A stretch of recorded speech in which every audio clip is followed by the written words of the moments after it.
Good morning na naman po sa inyong lahat.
Lalabas po tayo ngayon guys. Maglalakad-lakad na naman po tayo para sa ating exercise at least 30 minutes or 1 hour man lang magawa natin na tuwing umaga guys.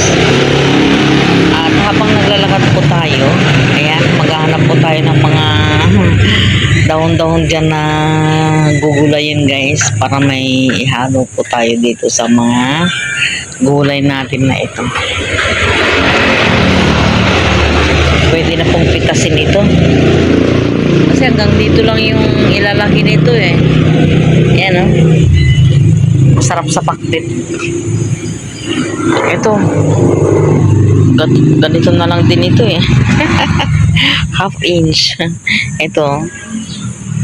Mga 1 inch ito. Kali 3 na. Ito pang-4 ito. Pwede na. Pang-5 ito. Kukunin na rin natin. At ito ang pang-6. Hahaluan din natin mamaya ng alugbati. Ayan. At saka malunggay. Yung malunggay hindi naman ho problema, marami dyan sa gilid-gilid. Libre pa.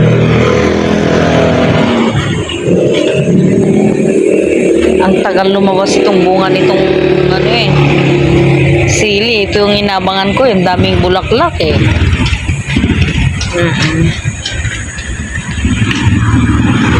Itong ano, hindi ko alam kung mabubuhay ba ito. Oh, ano sa tingin nyo guys? Yung ano ito, yung bougainvillea na kulay white ang bulaklak.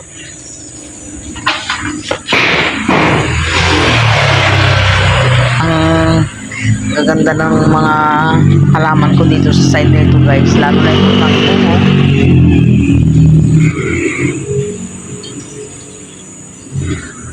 Ilan yung kangkong ko? 1, 2,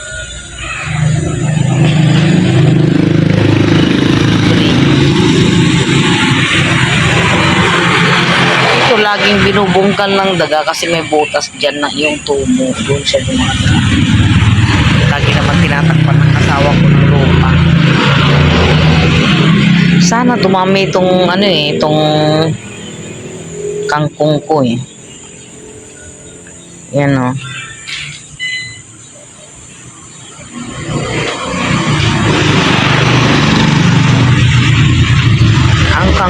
Ang ano kasi maano tayo sa sinigang eh, parang hindi naman matatawag na sinigang ang sinigang natin kung walang kangkong.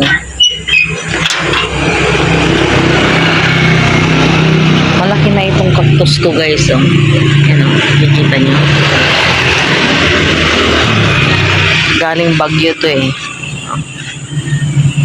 Laki na. Kailangan ko sigurong pagbugot-bukurin yan.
Tingnan nyo guys, oh, unti-unti nang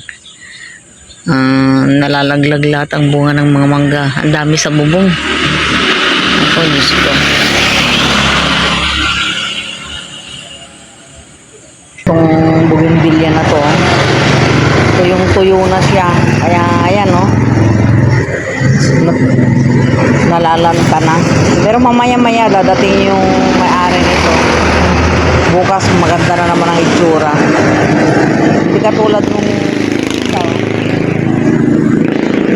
pareho lang naman silang tuyo, pero ito parang siguro kulang sa dilig ito nung pumunta.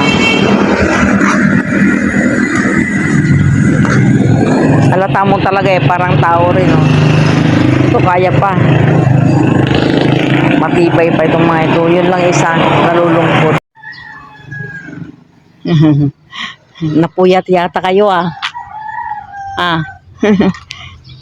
Yan.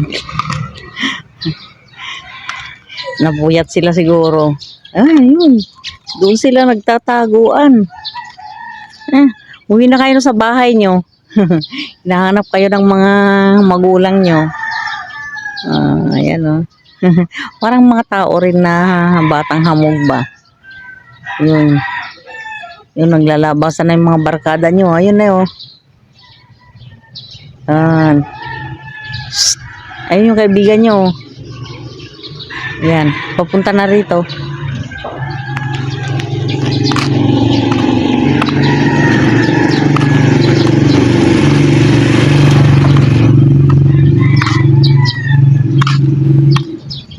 Yan lang ang kagandahan pagka ang mga manok ay nasanay sa labas, guys. Hanggang dito lang naman sila. Hindi naman sila lumalayo.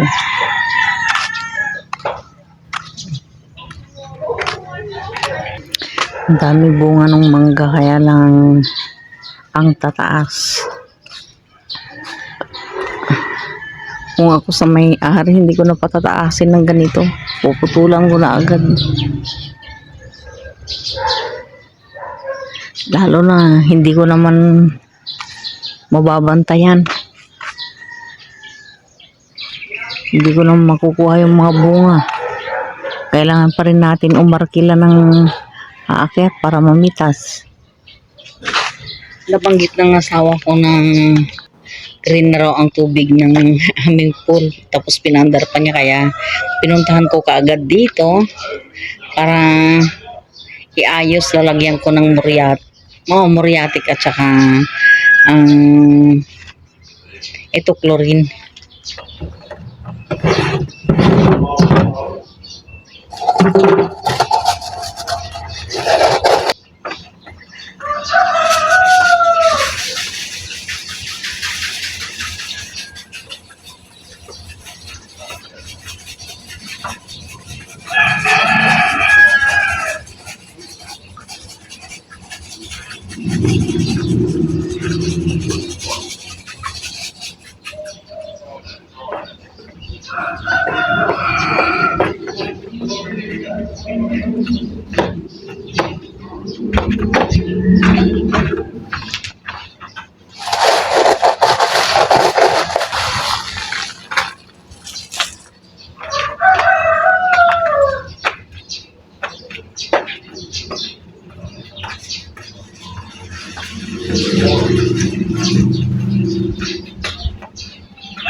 Bukas na itong kapalikuan na. Ako ang magbubukas dyan.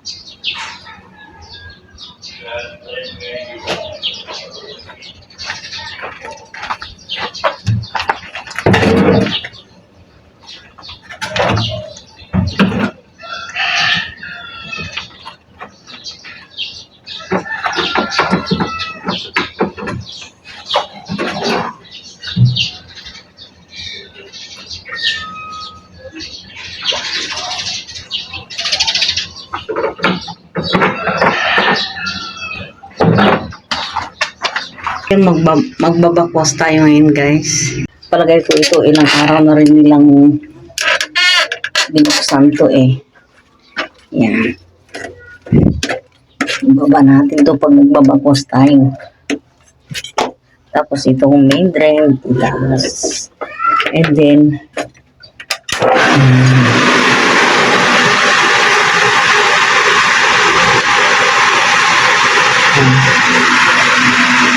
makikita natin ito, guys, ang konting lalabo to. Yung mga sinipsip ng washing, ng machine. Ganitong itsura kapag nilalagyan po ng chemicals, guys. Bali po yung nilalagyan namin chemical, yan po yung pangpalinis po ng ating tubig sa swimming pool.